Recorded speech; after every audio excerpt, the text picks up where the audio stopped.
The Catholics of Oz is brought to you by the Star Quest Production Network and is made possible by our many generous patrons. If you'd like to support the podcast, please visit sqpn.com/give. You're listening to episode 33 of The Catholics of Oz.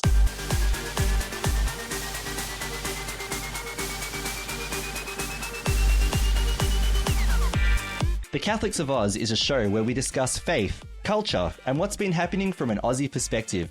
Whether it's synods or science, apostolates and apps, providence or productivity, you can hear it right now on The Catholics of Oz. Hello and welcome to episode 33 of The Catholics of Oz. My name is Lindsay Sants. I'm one of the hosts of this show, and joining me today, it's just a duo today, is Lino Sabol. Lino, how are you going today? I'm good, Lindsay. Yourself?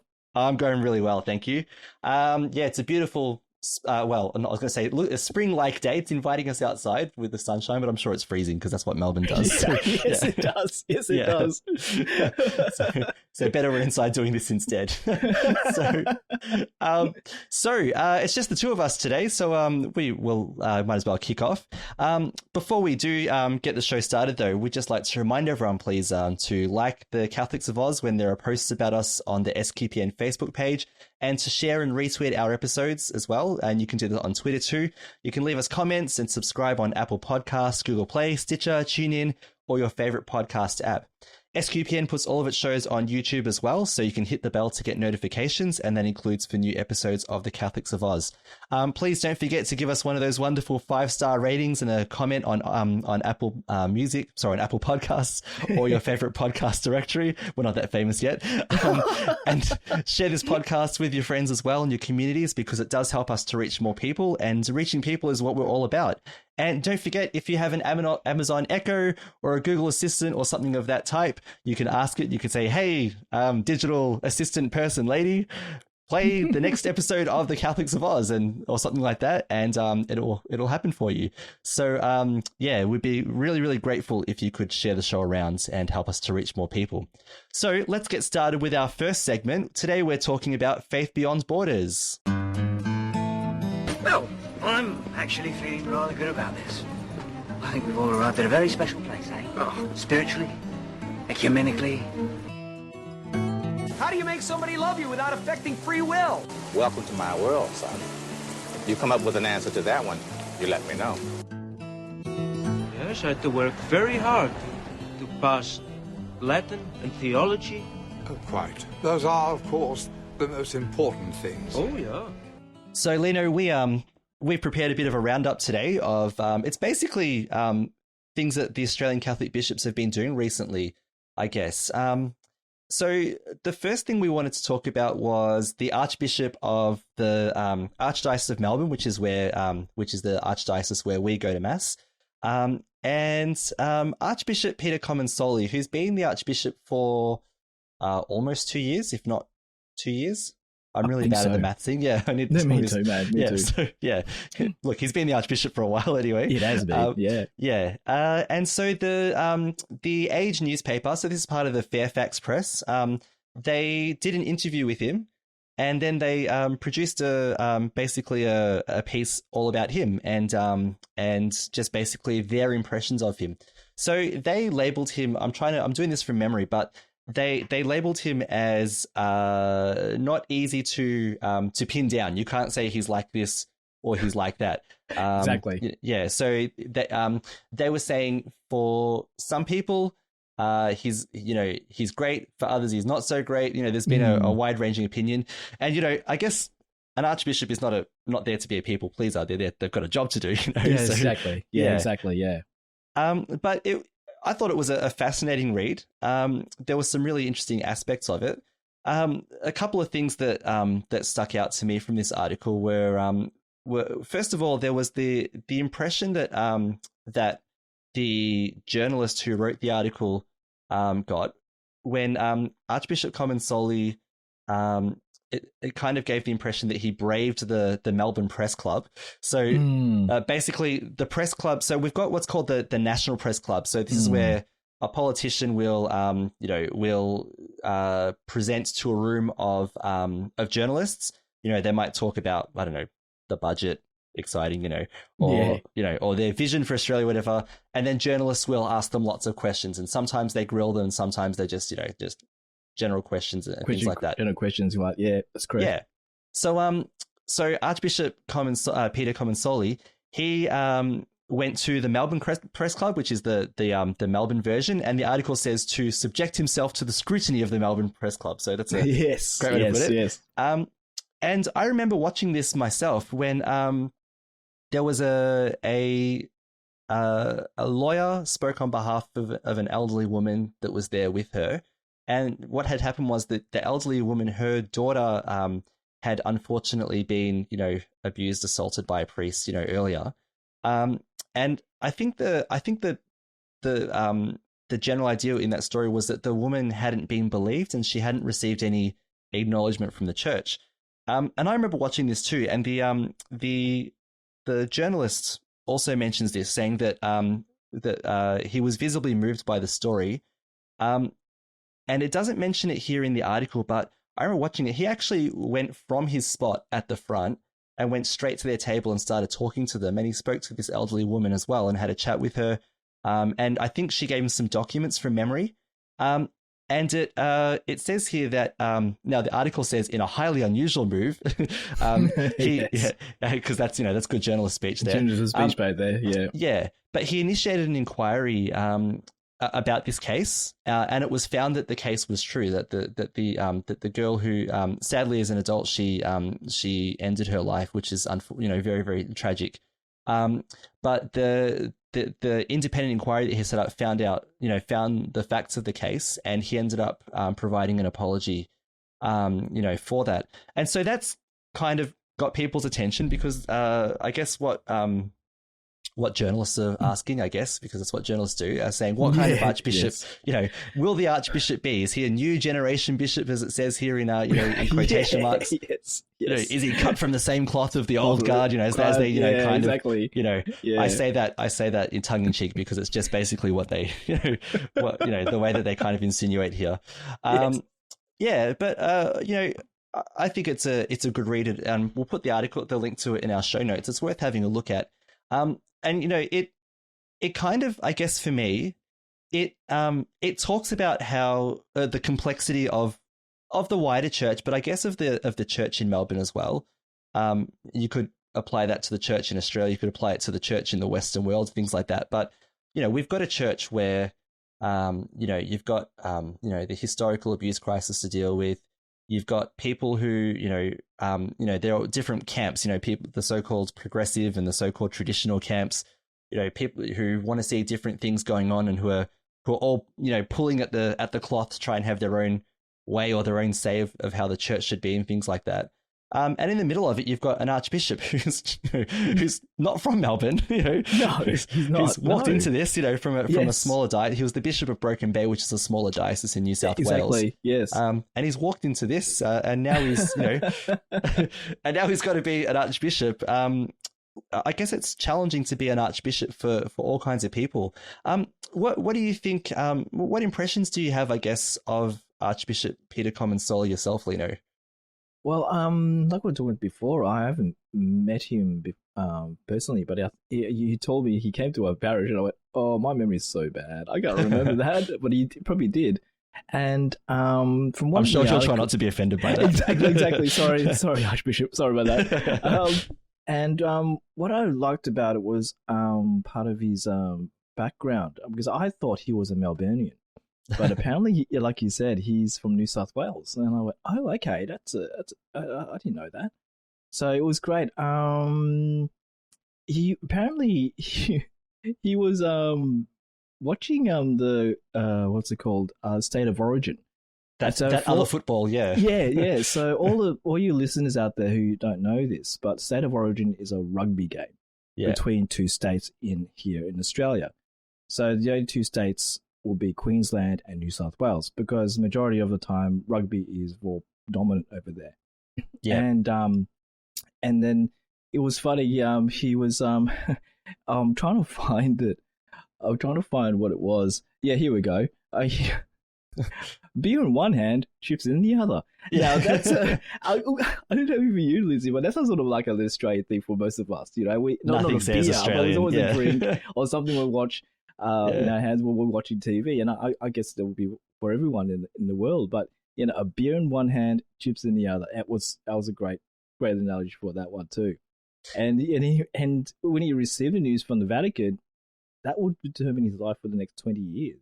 You can imagine that, you know, you're, what is it, Lindsay? He wasn't archbishop before that. He wasn't. That's correct. Yeah, he was a bishop. Yep. He was a bishop. So imagine that. You're just sitting there, just one of those bishops, about to watch a show, and all of a sudden you get a phone call from where did you get the papal nuncio. So that's Yes. it's like the church's ambassador to Australia. A lot of countries have one. Yeah, exactly. And, yeah, exactly. so he passes on the good news. Yeah, exactly. You can imagine that an ambassador comes up and goes, "Oh, it just reminds you of Star Trek in a sense." But anyway, ambassador gives you a call. And go, we're appointing you the Archbishop of Melbourne.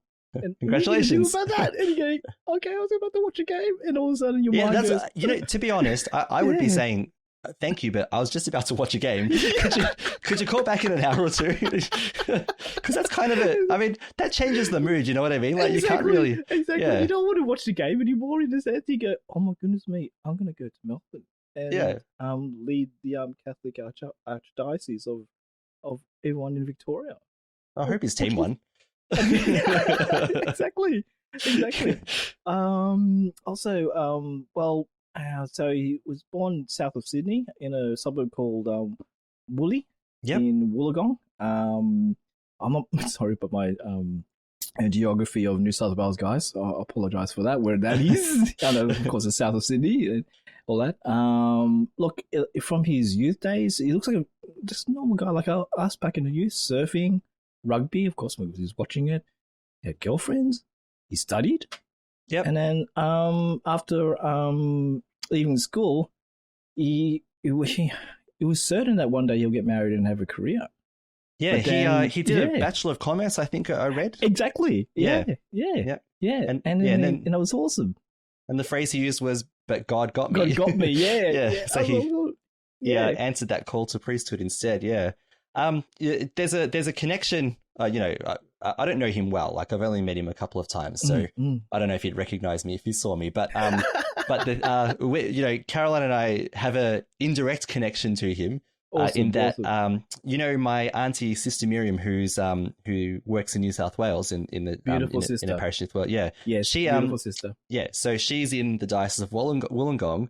So he knew Archbishop Comensoli when he was Father Comensoli, when he was a priest. Wow, they knew each other very well. Yeah. So she was a bit cranky with us when we won him. So was she? No, she wasn't cranky. No. No, she's No, I think she was actually very happy for us because she knows him very well and she knew that he was going to do a good job. So awesome. Which he has been doing so far. Yes, he has. Speaking of doing a good job, I really commend this. This is something that I was really impressed by. And whether I'm impressed or not by the Archbishop is not a rating of how good or what he's doing or whatever. But I found this helpful. I found this that this provides hope to the parishes.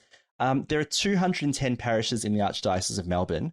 That's correct. And he's made it his mission to go and visit each one. Exactly. So he's been visiting roughly a rate of one per week, roughly. So this is just kind of a rough estimate. Wow. Up until the COVID-19 situation came about. Exactly. But he'd reached almost 100 visits by that point. So he's almost halfway through that mission of visiting. He was saying basically that he was barely in the cathedral saying masses because he was always at a different parish every Sunday. I've been watching I've got his I follow him on Twitter. Cool. And almost I think just about every week he was posting from a new parish that to be taking a selfie or having a photo with parishioners from different parishes, which was great. And he would say something about the parish, which was good too. Exactly. Yeah. And like you said, he came to visit our parish, which was awesome. And actually, Jared and I talked about this in an episode last year. I forgot which episode it is now, but we did a bit of a rundown of his visit too, because we were we were really thrilled by his visit. And even having a chance to talk to him, and he's not like the quick conversation, like, oh, good, yeah, nice to meet you. I know your name, right? See you later, next person. Like, he actually spent time with people, which was really nice. And you would know Beth McDonald. She's one of the oldest parishioners, and you can say that in terms of age and in terms of how long she's been in the parish. She's been there since the start. But she was there. She's been in a wheelchair for a while now. So she was there in a wheelchair, waiting her turn. He went straight to her, which was amazing. You know what I mean? Awesome. That was, wow. I'll never forget that. Yeah, such a beautiful gesture. But I think if any of those things set the tone for what kind of an archbishop he is, I think we're in really good hands, to be honest. I believe so. Yeah, I believe so. Yeah, and I'm not waiting for the bishop to do what I want. You know what I mean? Or I'm not waiting for exactly. Exactly. I'm just happy we have an archbishop who's leading by example, and he's very much got a mission focus. I think he's really taken on some of Pope Francis's kind of that spirit of the church is a church of mission. We go out and we visit and we accompany. We bring Jesus to every corner of the planet. Yes. I think he's doing that in his own archdiocese, which is which is beautiful. Yeah, exactly. Yeah. So I think we'll put the link to that article if anyone would like to know more about Archbishop Peter Comensoli. It's worth reading. It's full of Fairfax papers, references to other things as well. But that's what you would expect. So you can read all that and see it there too. But good to see something positive about the Archbishop in the papers too. I think it's a pretty positive article. Would you agree with that too? Yeah, I agree with that. Because of what's going on in the church and everything. When I read the article, I wanted to know more about his background. I know he's like you said, trying to spread the gospel and spread the faith around, and I do want to know the man himself. In a sense. It'll be interesting if I don't know, Liz, this is a long shot. This is like, going for a hole in one in a par 3. But, I love the way you set this up, by the way. Look, maybe one day we can have him as a interviewer for our podcast. We'll certainly try. How we go. Yeah, we'll certainly try. Yeah, definitely. So it was like, I know we can only get what we can get from different journalists and everything like that. And when everything, if you want to know a person, we need to sit down and have a chat with that person.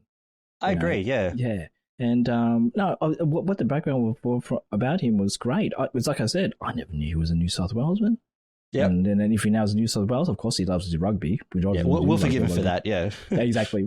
There's one thing we won't forgive him, Lindsay, and you told me. He's an Essendon supporter, so we're happy about that, aren't we? We're totally happy about that. That's great. And he's following a great team, and so how do we go with that? So because you and I are both Essendon supporters, and so is Jared. So Jared, we're all exactly. And I'm not about Caroline. No, I'm not sure about Caroline. Who doesn't follow AFL, but that's another thing. Because Caroline's not here to defend herself, I'm going to say she's an Essendon supporter. Okay, then. All right. Hey, Caroline. And only a few people will understand this joke, but we will never repeat the phrase "whatever it takes." Let's move on. Yeah. Okay, then. Moving on. All right. So, speaking of Australian Catholic bishops, and sticking to Victoria, so there are 4 dioceses in Victoria. And recently, the Australian government released a set of guidelines about slowly easing restrictions, movement restrictions in relation to the coronavirus. The Victorian state government then released its own, so following the government's guidelines, released its version of that.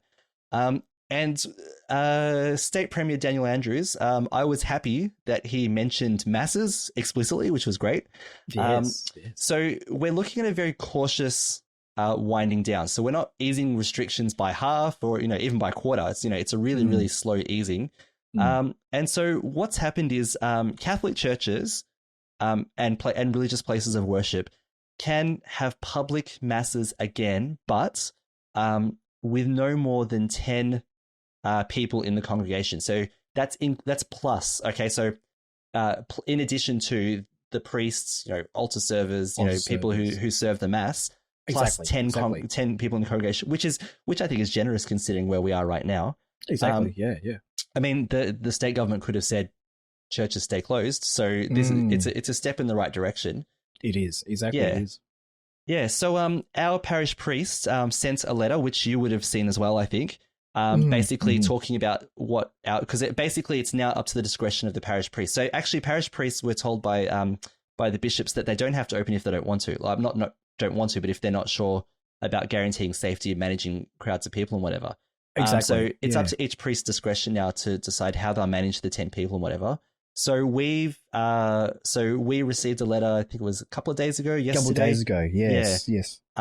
Basically, so in our parish, yes. So our parish priest, Father Michael, is going to say 3 masses on a Sunday and do 2 weekday masses in order for, I guess, a larger number of people to be able to attend mass now. Exactly, yeah. And this is still while the Sunday obligation has still been lifted. So we're not held by the Sunday obligation at the moment because of the circumstances we're in. However, people can slowly start coming to mass. With our parish, they have to register, and then they have to drive into the car park and stay in their cars until a person someone gets them from the So it's all very controlled. Yeah, and it has to. But the good thing is the live streaming of masses will continue. Good. So, yes. Yeah, so that prompted a discussion. I'll start with you, Lino, because I guess and we've all been discussing with our friends as well. If we're going to try and register and go back. So, do you mind telling us what you and Bernie have been thinking about doing? Well, I think we're going to wait until the restrictions get lesser. Yep. Look, I celebrate for this news to come out. We actually 10 people. It's great. It's slowly bringing more people back into the church. I'm not having a go at the other countries of opening their stuff and going, oh, let's go, and everything. All of a sudden they're going backwards. For us, we're taking a step slowly, and this is a great start to do this.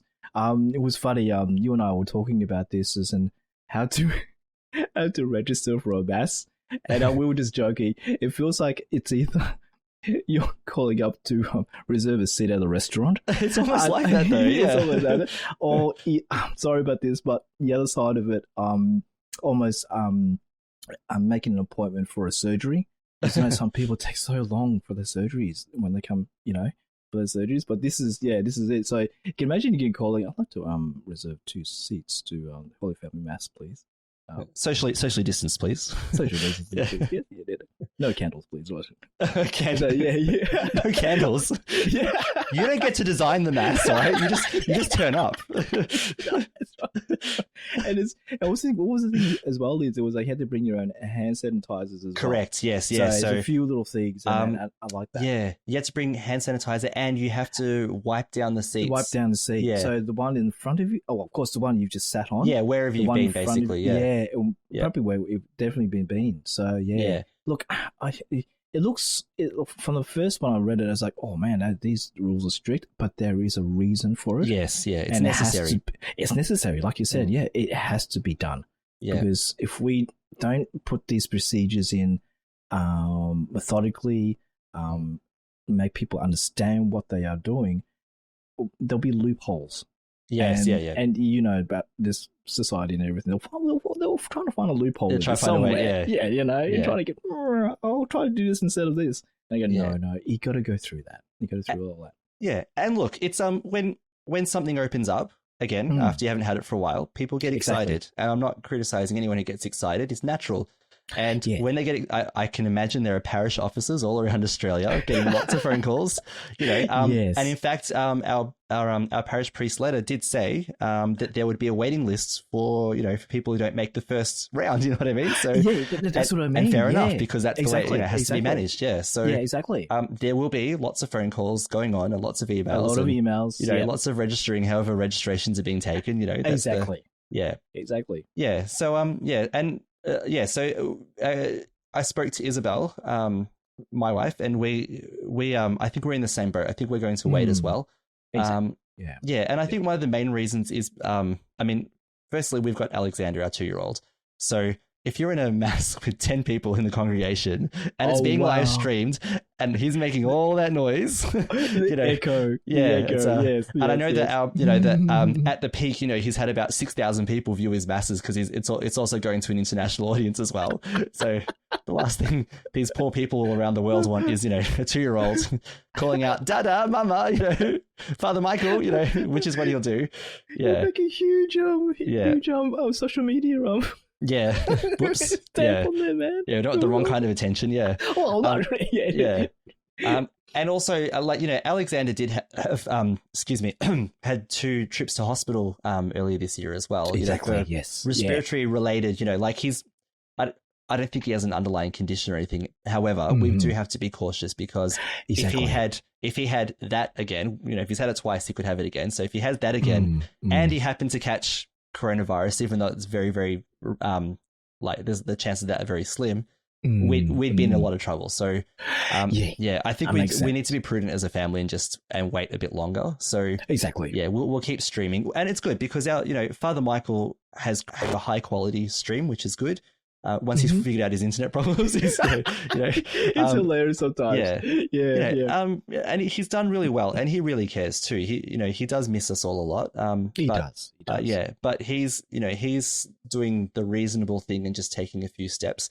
By the time this podcast comes out, we'll still be in the same set of restrictions, but I think this is being monitored for about 2 to 3 weeks by the state government, everything, all not the masses, all the easing of restrictions. And then they're going to decide if they do more easing or if they leave it how it is or how it is. Yeah. Or if we go backwards, which hopefully we won't. Well, won't. Yes. Yeah. Hopefully not. Yeah. So that's where we're up to with that. So let's move on to a little bit more. We've got a few more Australian church news bits to get through. I like this one a lot. And let's combine these next 2 together. The bishops of Australia. So this is all the bishops, all the archbishops of Australia. They wrote a letter of encouragement. Now, this letter came out of the plenary council that the church is having at the moment. So this is a couple of years long process. It's actually been delayed and extended now because of COVID-19. So the bishops had met in person previously, but now they all met on Zoom. I would love to be a fly on the wall in a Zoom meeting with bishops. So, Bishop, wow. you need to turn your microphone off. Anyway, they produced a letter of encouragement, which is wonderful, and we'll put that letter in our show notes as well. But there are 2 things that featured. One thing that featured was because May is the month of Mary. They've entrusted Australia to the Immaculate Heart of Mary, and they provided a prayer for that as well, which is beautiful. So yes, it is. Relying on Mary, is relying on Jesus, and that's what they're pointing at. Really, is let's always get back to what it's all about. Is let's keep our focus on Jesus, and let's with Mary, adore her Son. He's the one who we can rely on in even the most challenging of times. So I thought that was really hopeful. Exactly.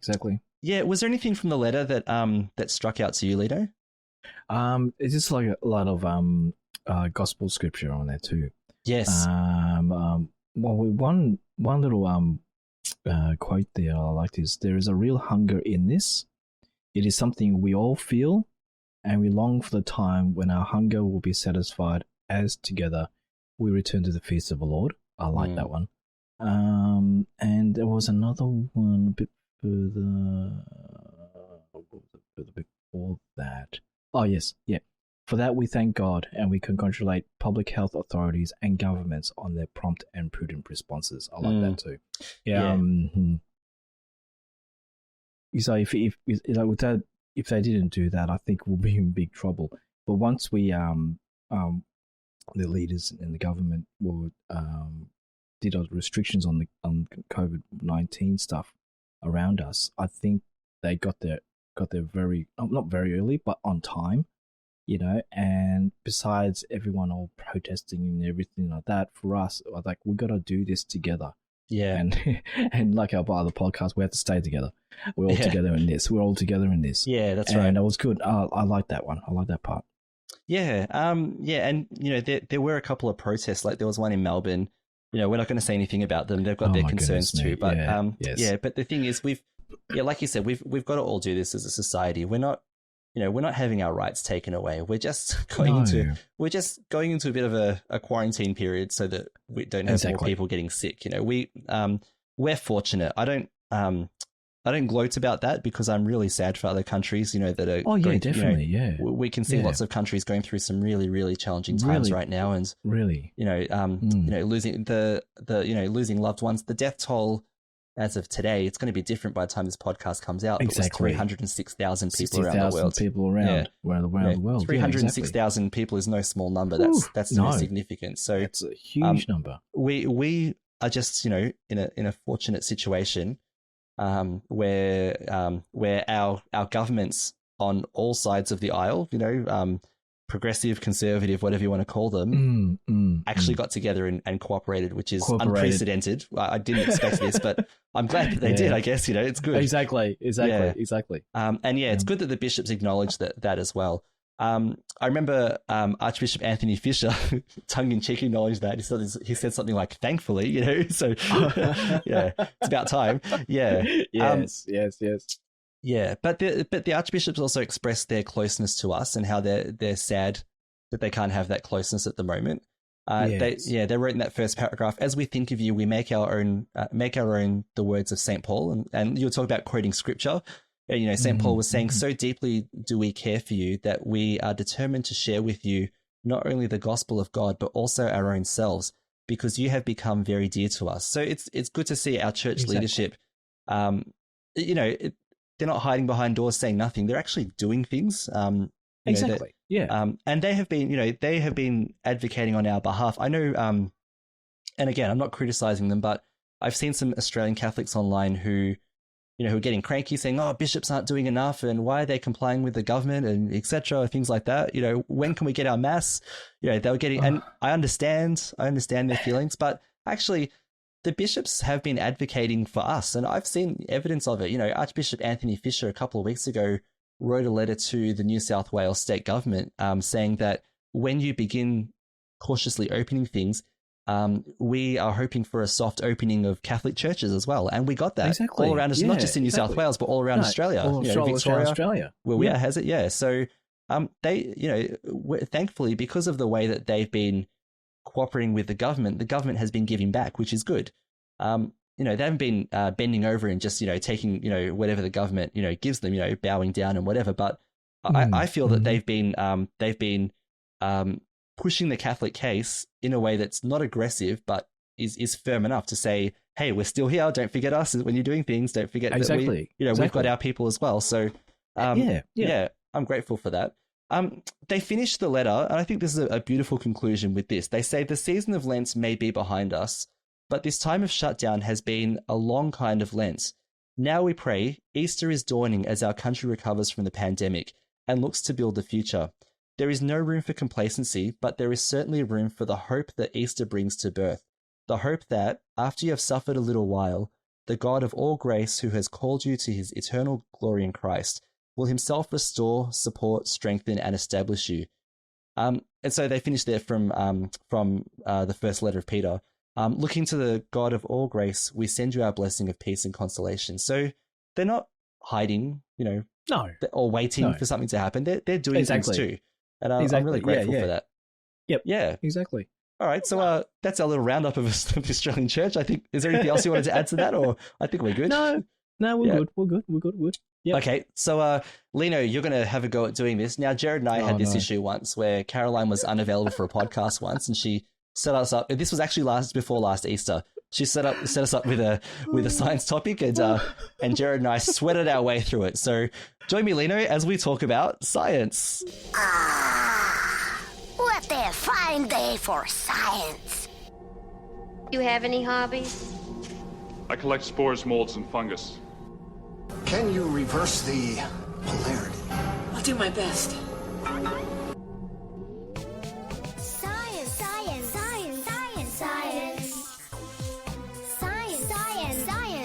Science. Yeah, I like science. So, Lito, let's actually. This one is pretty tame. This one's pretty tame. I think we're going to be okay with this. It is. I think we'll be all right. Yeah. So we wanted to share Caroline's excitement and ours as well. But in this science topic, Caroline, it goes back to the topic of space science, which is a bit of a passion of hers. And we're going to see NASA having a manned mission. So the first one in, was it 11 years? It was a long 11 time. Years. Yeah. Yeah, it's been 11 years. 11 years, yeah. The first manned mission from NASA to the International Space Station, which is yay, celebration. Awesome. Congratulations, yes, America and the world. It's a wonderful development because there had been a lot of issues and there was a lot of sadness, I think, when NASA stopped. Yeah, when NASA stopped. Yeah. Yeah. Now, I mean, fortunately, there's been good cooperation between the United States and Russia. Their space agencies. So I think our astronauts have been going to the International Space Station via Russian rockets, which is good. Oh, okay. Yeah. So good cooperation there. Yeah. So I'll just give a brief background and then we'll talk about it. And then you can tell me about something awesome that you just found before this podcast, which is great too. Here we go. Here we go. Cool. Yeah, first of all, NASA astronauts Robert Behnken and Douglas Hurley, they're going to fly on a SpaceX rocket. So the Dragon spacecraft is the manned spacecraft. So it's the part of the craft that can support human beings, basically. So it can be crewed, whereas the recent all the other SpaceX missions have been cargo ships, basically. So no crew allowed. No crew allowed. Can't support crew. So the Dragon spacecraft can support crew, and it's going to be launched into space on a Falcon 9 rocket at 4:32 p.m. Eastern. Oh, what's EDT? Daylight saving time? Sure, we'll go with that. Yeah. It must be in America. Yeah, I think the daylight saving time. We rely on our American friends to correct us on the time there. Yes, please. On May the 27th.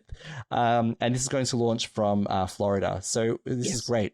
And where was the part that I was looking for?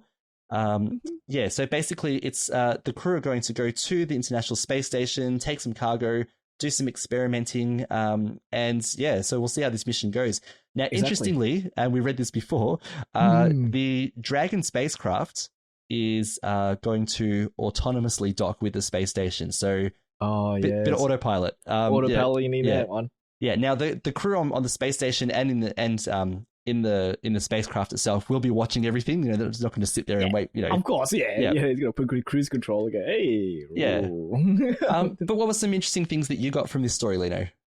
Well, one thing that was interesting was, like you said, it's been 9 years since this happened, and I asked you, NASA stopped, and who are these guys? And they go, SpaceX, and I go, who was SpaceX? And you said, it's Elon Musk. Yes. Yeah, that's right. Yes. Yeah, that's him. And I thought, what, isn't Richard Branson in this thing? And I thought, yeah. And he told me that he's not. It's what would you call it? A touristy flight? Yeah, Virgin Galactic. It's like a tourist. Yeah, that's a different thing altogether. Yeah, I think, exactly. So they've got planes that can. I think they're about to launch this that can go into like the upper atmosphere of Earth and allow people with lots of money to float for a couple of minutes. Yeah. It's a roller coaster to the atmosphere and back again. Yeah, true. Which Richard Branson, if you're listening, I would totally do. Just and then so it's great to see this because I was looking at it before. They're going to like 14,000 miles per hour for. I'm sorry, guys, for you in Australia. I don't have a conversion rate on this. How many Ks that is? I'm not even going to bother. It is a lot of It is a lot. Very, very fast. Very fast. So many Gs in that. It's not. It's crazy. It's crazy. Yeah. And I was just joking that I don't know what the regime or not. That's a bad word.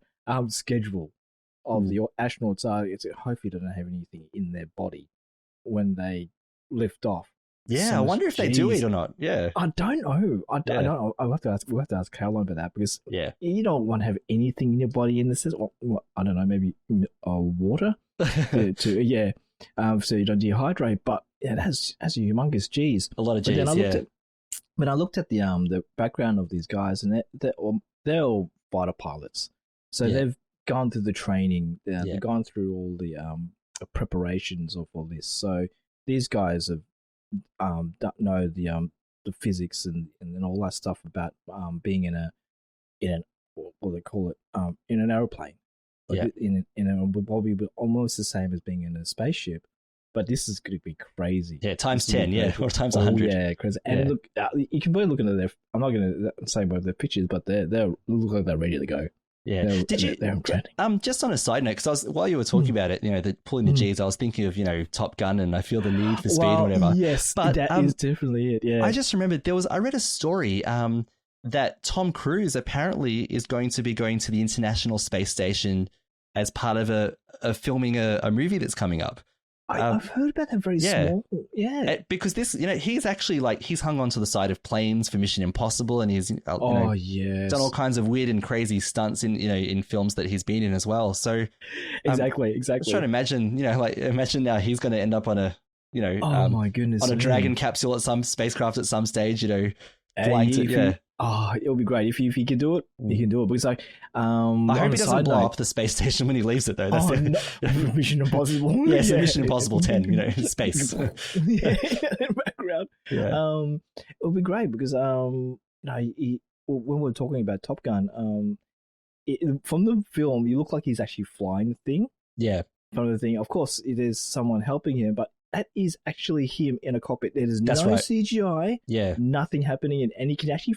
Because he even said it on one of these talk shows that he wanted to physically feel it, and see how it felt, and he just went, oh, that's just amazing. So these guys here, we're going to do on go into space and everything, that they're going to do a very, very good job. Yeah, he puts his body on the line in his films. Yeah, and these guys, in real life, these are the guys that do the real thing. Exactly. Now let's go to this. This is amazing. It's a great find that you just happen to just in a passing comment. Maybe we'll just use this. Lino, this is great. Of course, we should use this. So just before we recorded the show, Lino was saying, "Oh, there's this computer game I saw. It's about docking the space module to the International Space Station." I thought, "Oh, let's have a quick Google. I'll look it up." And here it is. I will put a link. You have to try this, everyone. This is in our show notes. It's called the ISS Docking Simulator. It's completely online. You don't have to pay for anything. So go to the website and you can do it. Mm-hmm. And it gives you the control interface of the space module. And you have to dock it with the International Space Station. Exactly. So I tried it. Lino and I are on a Skype call recording this episode today. So I shared my screen so Lino could advise me on what to do. And I not only did I miss completely, but I kind of flew towards the Earth instead, and spun out of control. So as long as it didn't crash into the space station, Liz, it's all good. I think you'll be all right. You'll be all right. I do remember you saying, Lindsay, watch the solar panels. I was kind of heading towards it a little bit. Yeah. Yeah. There's that power. They need that power. Yeah. Now, in my defense, I was a bit arrogant. I thought I can do this because I've played lots of computer games before and I didn't read the instructions. So, yeah. And I ignored the advice that said this needs to be slow and patient. And I was like, forward. Yeah. Top Gun style. Look, I played the original X-Wing and I flew X-Wings and TIE fighters. So surely I can fly a module. Clearly I can't. So. Oh, look, the controls and everything look basic, but can you imagine them on inside the spaceship with their controls will be 1,000, but all these buttons and everything to control. I'm not even sure if they're going to have I'm going to say joystick, but a control stick and everything like that. There was a picture of their inside, but you couldn't see all of it in there. Yeah. But yeah, for the simulator itself, it's a blast. Look. Yeah. It was for me. Look, it is a patient game. Yeah. Simulator. Sorry, apologies for that. It is a patient simulator. So you got to guide yourself through this little tunnel and wait until you have, move this one. But at times, I think maybe because of our internet, maybe. Yeah. Let's blame the internet. It was the internet's fault that I crashed the module. Yeah, that's right. Yeah. Can you imagine that in the real life? Oh, sorry, the graphics and the controls. Yeah, sorry, NASA. It was the internet that made me crash into the space station. Sorry. Crew Dragon, you are going too fast. Slow down. It's not the internet. The internet's not working. But it's a great simulator. Houston, we're lagging. Yeah. 25 kilobits instead of megabytes going through. Oh no. All right, so before we get chastised by Caroline for the science segment, let's move on. All right, so we got one more segment to bring up, so let's talk about entertainment. I don't know where you get your delusions, laser brain.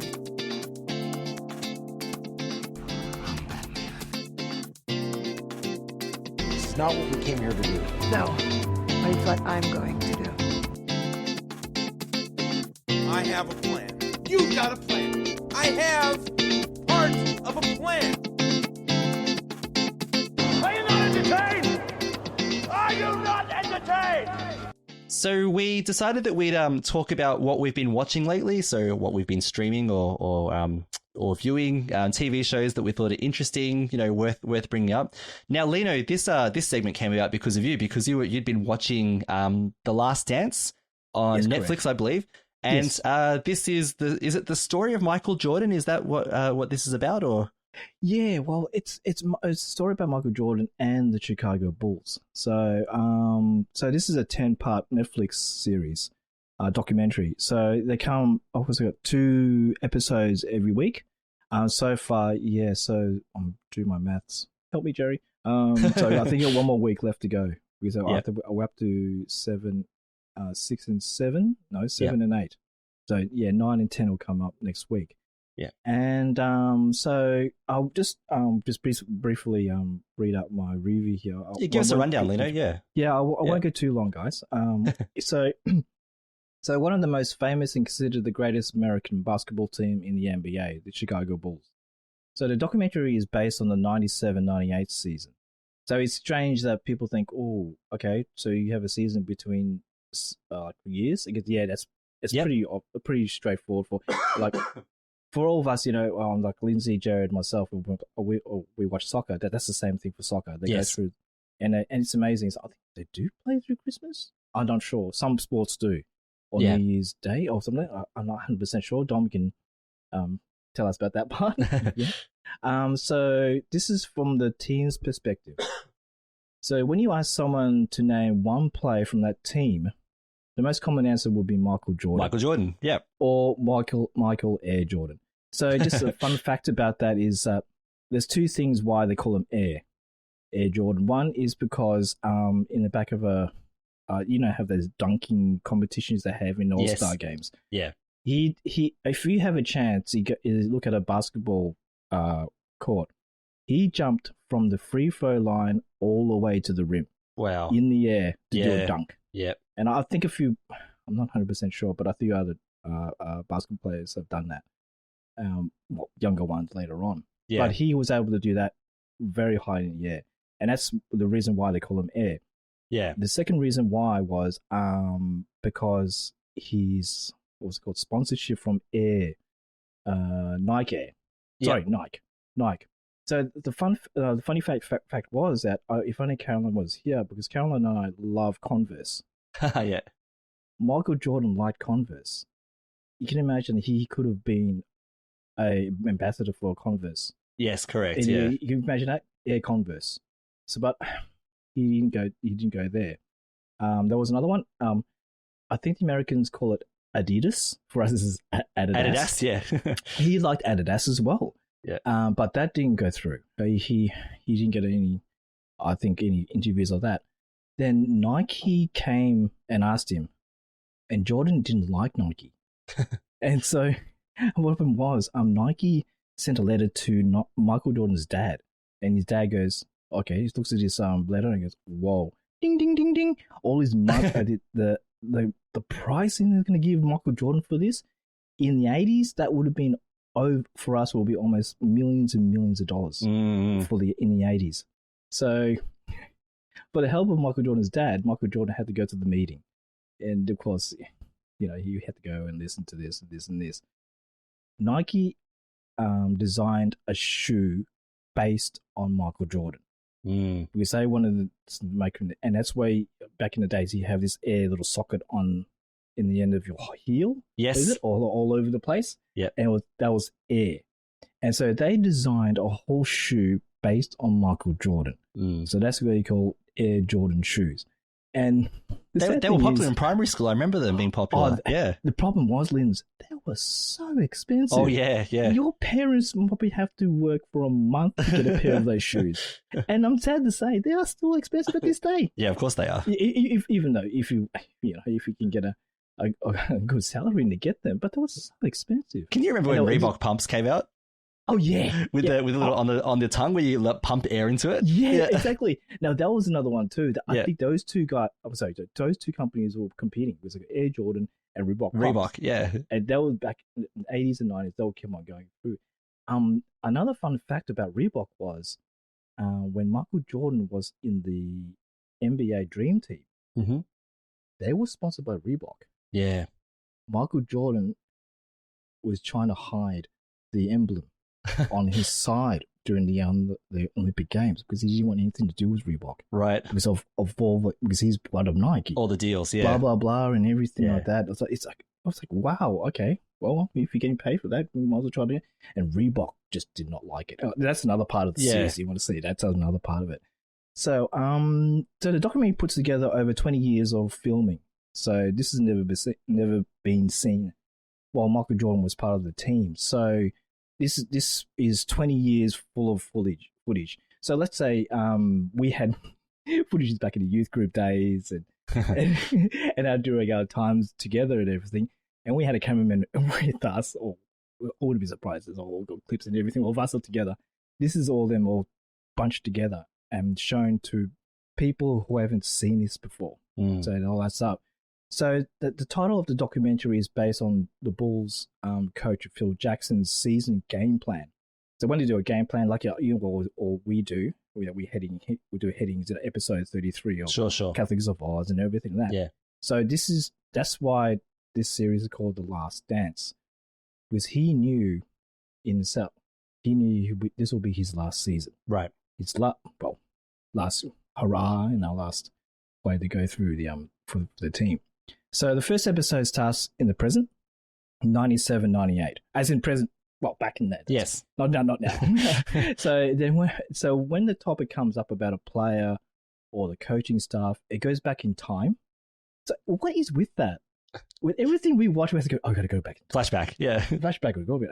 And it's all with all the movies, isn't it? Origin. Let's go back to the origin. Always a flashback, X-Wing, X-Wing, X-Men, and all these. I want to go back to the origins of it. Harry Potter. Green Arrow. Every episode had a flashback. Flashback.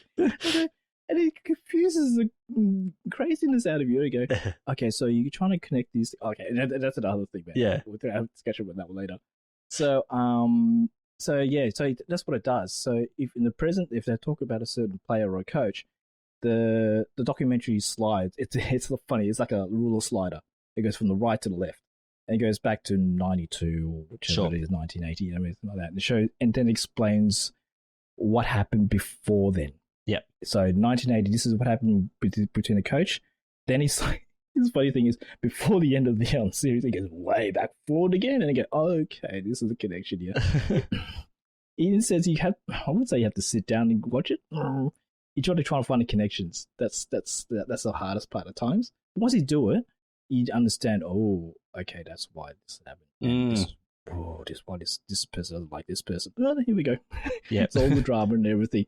So so the next few episodes are about other players on the team, like Scottie Pippen and Dennis Rodman.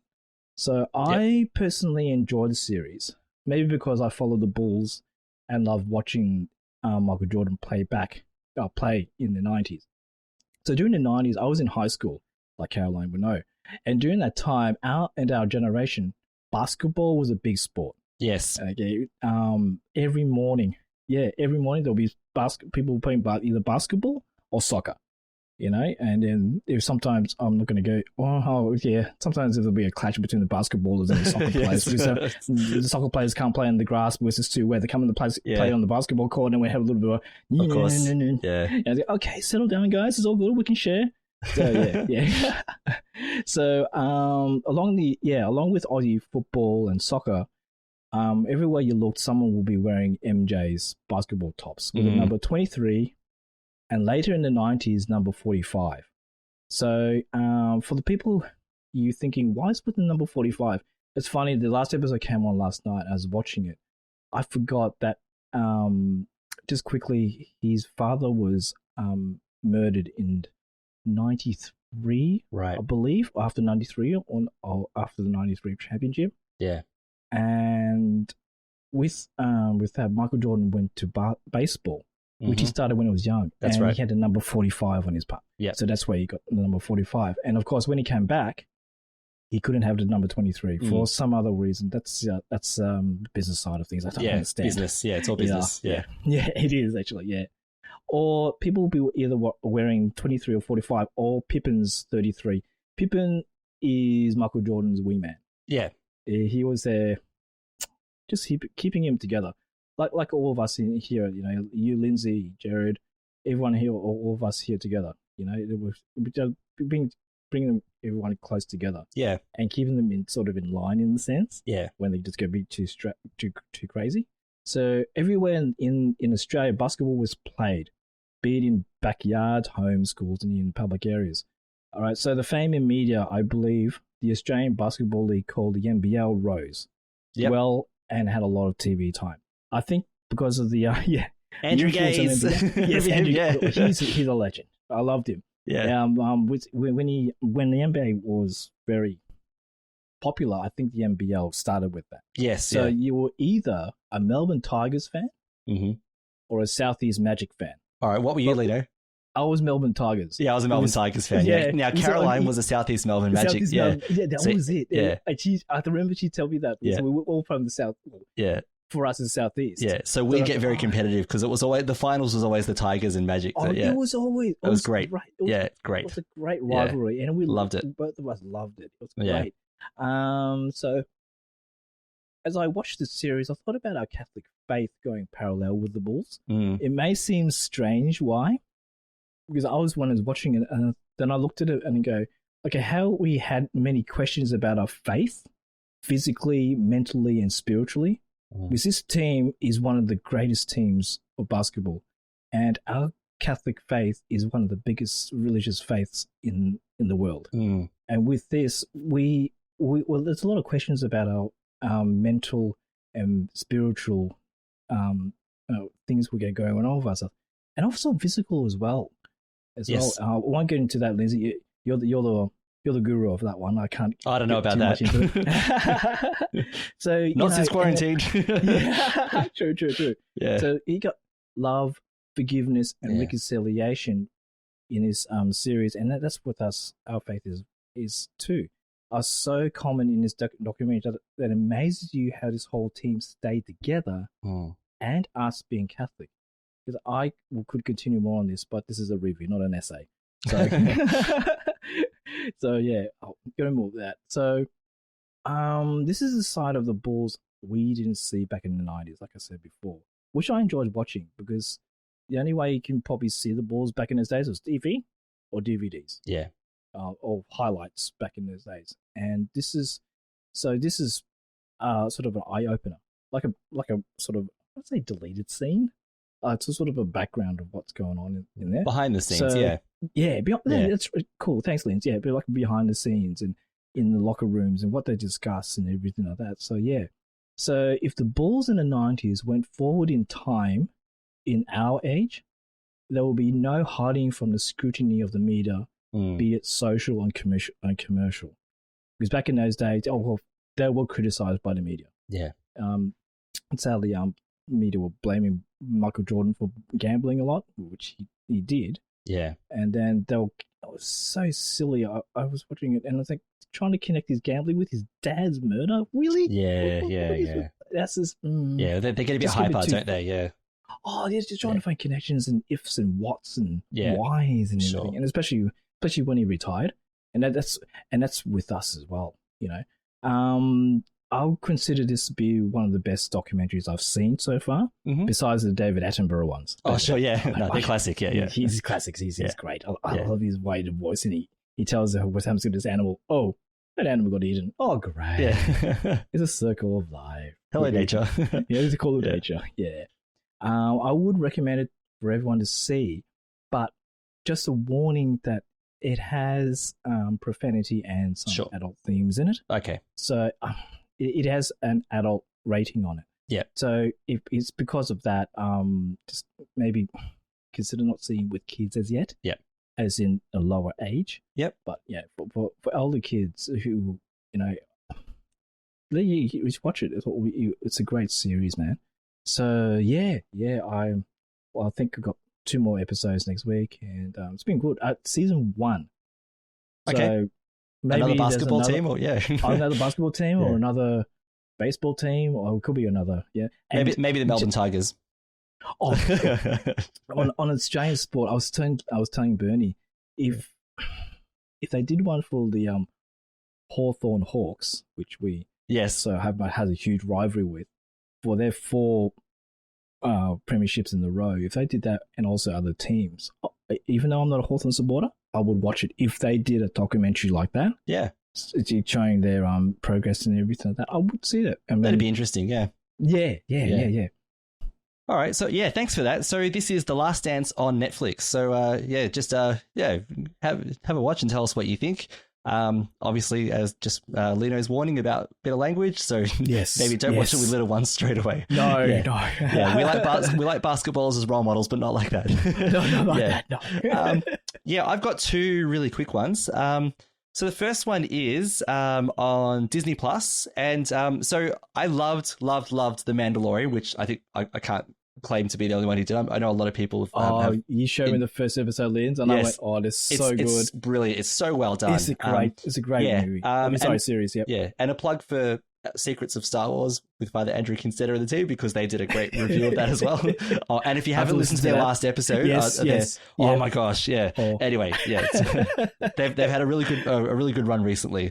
But anyway, so there's a series. I didn't realize this was coming out. I just happened to find it when I was flicking through Disney Plus the other week.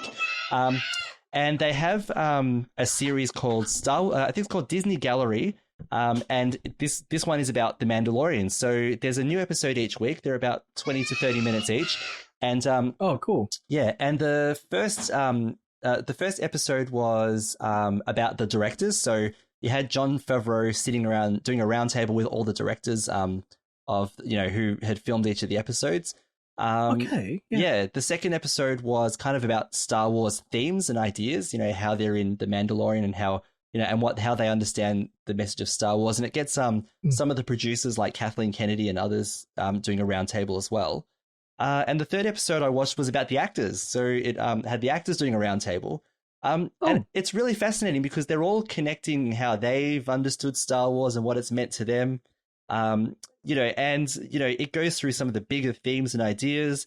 There's some great behind the scenes footage of, filming, like, what do the battle scenes look like and the special effects and, what is it, he's standing in a desert, but it's, in a studio with a massive blue screen or, things like that.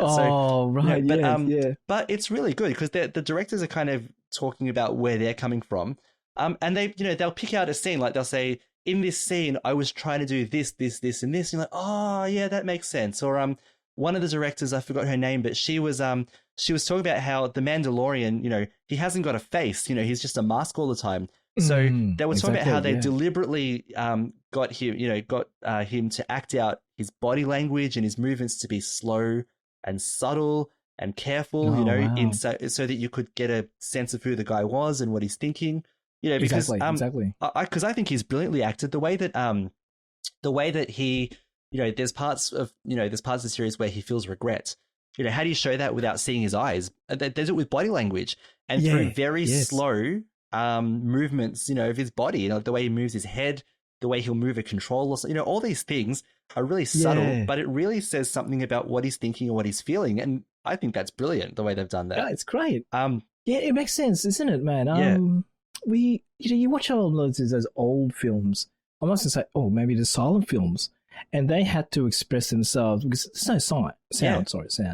Sound. So they'll have to express themselves in their body language. With their body, Exactly. And then that's a great idea. We don't even see that much often, except if you have a character who's either can't speak, or is mute, or has a different kind of disability. With that. That's a great way to go through. It's body language. Now I'm hoping a lot that there'll be an episode about the child, also known as Baby Yoda. But the official Baby Yoda is what the internet called him. The official title is the child. So because apparently the puppet / robot, whatever it is, anyway, cost about $3 million to make. Oh my god, that's US dollars, isn't it? US dollars, yeah. So a lot more than what we earn. I'd love to see an episode where they kind of talk about the animatronics of it and how they, because even that prop, whatever you want to call it, has a life of its own, like the way it moves, the way its eyes, the way it makes sounds. Oh wow! The way it, I can't tell you the way it uses certain abilities that I won't say anything more about because I don't want to spoil it. But because I know you've only seen the first episode, but there's I think you get my drift. But yeah, I'd love to see an episode on that and see what else they do with it too. And it's just making me want to watch season 2 of The Mandalorian when it comes out later in the year. Can't wait. I'm watching another series now. So that one I obviously recommend. Go watch it. Totally watch it with your kids and whatever. I've been watching another series and I'm umming and ahhing about recommending it. It's called it's on Amazon Prime and it's called Upload. And I just started watching this recently. Now it's a 10 episode first season. I'm not finished the first season yet, and it's a bit like some of those comedies where you've got 20 to 30 minute episodes. Just like here for a laugh and things. Now the concept is like really, really interesting. The way they execute it, I wouldn't recommend it for everyone to watch, because the language is right up there. Talking about profanity, the language is right up there. Without being too explicit, the themes are very adult as well. But one thing I think is really interesting about it is like the concept is that mega corporations with billions of dollars, mega tech companies, have built an afterlife. A digital heaven, right? So wow. There's there's like hints that one of them is Facebook and one of them is Instagram. Instagram. So all these billion-dollar tech companies and whatever. Exactly. Yeah. There's even subtle digs at Amazon, which is interesting because this is an Amazon show, But there's lots of Amazon public product placement as well. So I guess that takes care of that. Yeah, have to be. Yeah, but essentially, so when a person is going to hospital and they're going to die, which is kind of what happens to the main character, although there's a lot of mystery around that, which I won't get into without spoiling it.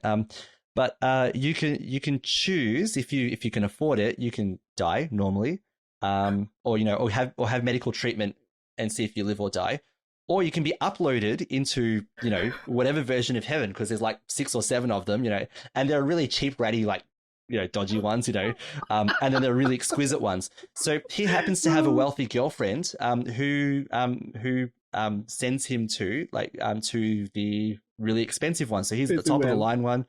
And there's a whole mystery about his death, which is what the series is kind of all about. But it's got lots of comedy. Like there was one scene I was talking about before, where after the first episode, he actually wants to end his digital life because he's kind of not feeling very happy there. Exactly. And so because he tries to end his digital life, they order him to do like this animal therapy thing where you have to, they've got a rack of the cutest animals, and he has to take one and like just sit with it and pat it, feel happy about himself. So someone hands him this giant Labrador and he sits down with it and he looks and goes, "Hey, Poochie," and then suddenly goes, "Hey, how are you?" So talks back. So that, so it's got comedy like that, a couple of things. Yeah. So there's a few things like that. And the other thing that's interesting as well is it does actually say something about how vain we're becoming because of technology. So, for example, it does explore hookup culture, and that's kind of where the adult kind of uncomfortable stuff is. However, the thing is, like, people find each other on their smartphone. They've got like this Tinder-like app, right? Where the intention is is completely to hook up. But the thing is, after they've hooked up, they then rate each other. Like they give each other a rating out of 5 stars.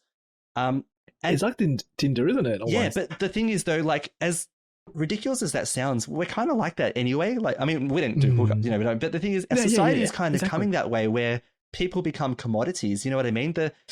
In this app that they're using, the person is the product. You know what I mean? You know true. What I mean? That is true. I see where you're coming from there. It not only commodifies the afterlife, you've got people being commodified.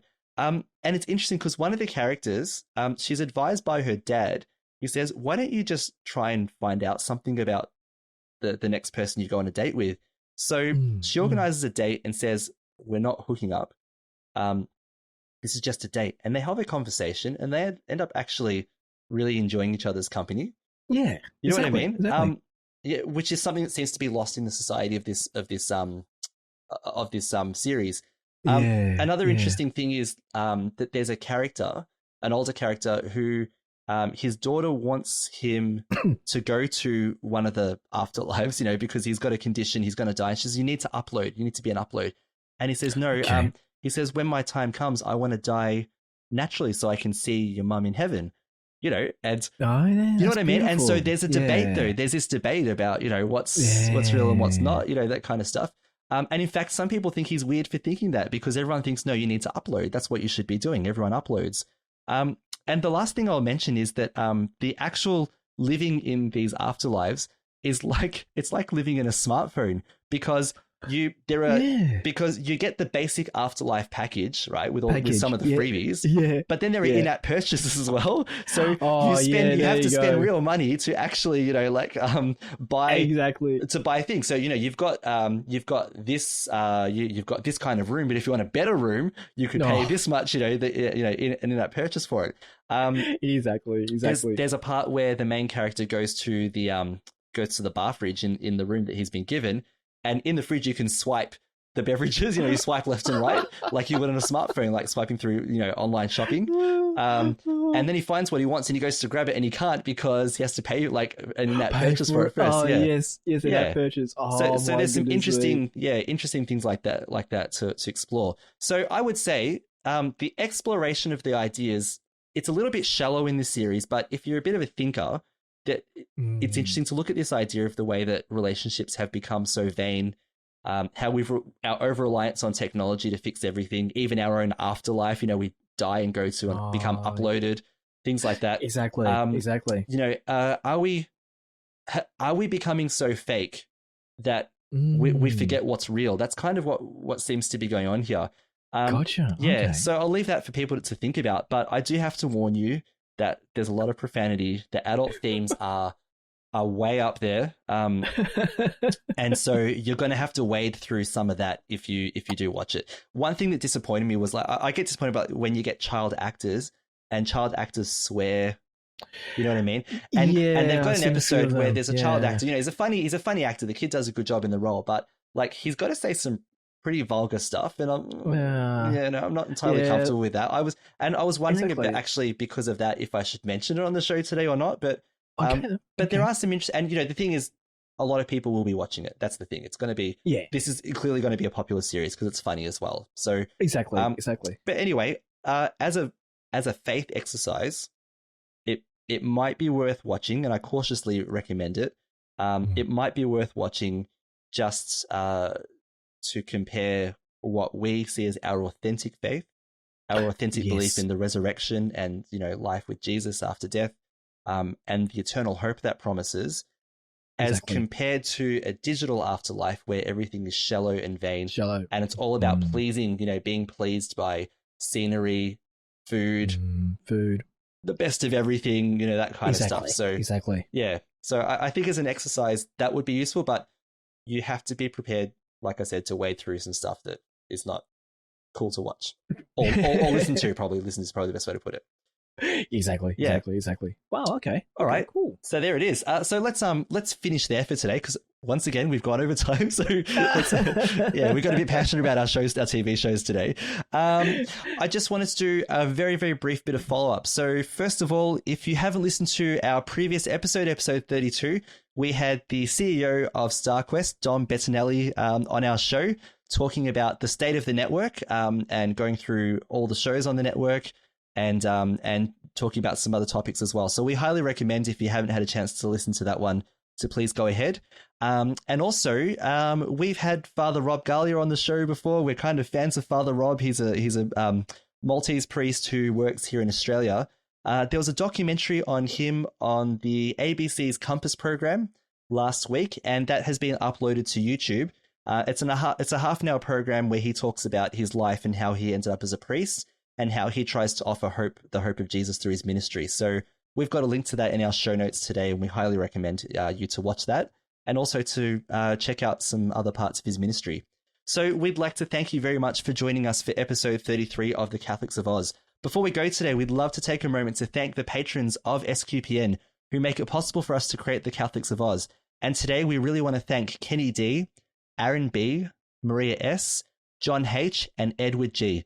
Through their generous donations at sqpn.com/give, they make it possible for the Catholics of Oz and all of the other shows on StarQuest to continue. So if you'd like to support the network, which we would really be happy for you to do if you're able to, you can join them by visiting sqpn.com/give, and there are some giving options there. Also, we'd like to know your thoughts on what we discussed today. So you can send us feedback by visiting sqpn.com/Oz, spelt OZ, and you can also find our show notes there.